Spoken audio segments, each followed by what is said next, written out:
Arsiin jila qaba. Adoolessa 5 fi 6 dhaddacha guutuu hara laangannootti walaa agarru. Ilmaan Oromoo Arsii Sikkoo fi Mandoo alaa fi alana jirtan baga gammaddan dhaddacha guutaa hara laangannoo irratti jila qaba.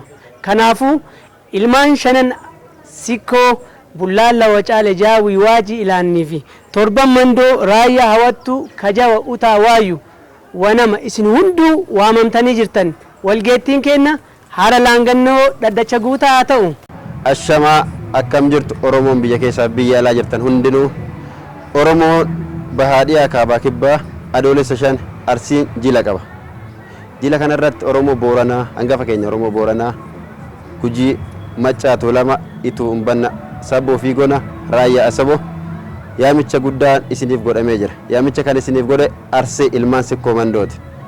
Ilmaan Sikkoo Mandoo jila kanarratti dhaddacha guutaa hara laangannoo dhaddacha 20ffaa waabee gamanaa irratti yaamicha guddaa isiniif taasisaniiru. Yaamicha kanarratti tokko keessan osoo namni akka irratti nu argamtan Arsii cidha qaba, sirna qaba, arsoomni qorsooma, warroomni sammaraa caala, wayyoomaa horaa bula.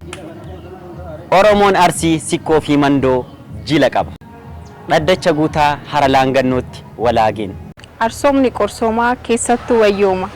Wayyoomni maratara. Adoolessa 5 fi 6 dhaddacha guutaa hara laangannoo irratti walaa agarru.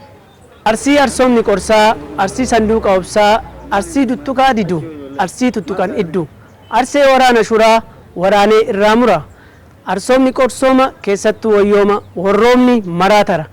Adoolessa 5 fi 6 jila irratti hara laangannootti walaagennu galatooma. Arsoomni qorsaa Arsii sanduuqa obsaa ka ililchee simatu eebbisee tuftoo laatu lallabee wal dhagaa hammatee wal danda'a dhangaayyuu gurguraan nyaata hundaayyuu danda'ee hammata. Adoolessa 5 fi 6 achitti walaageen.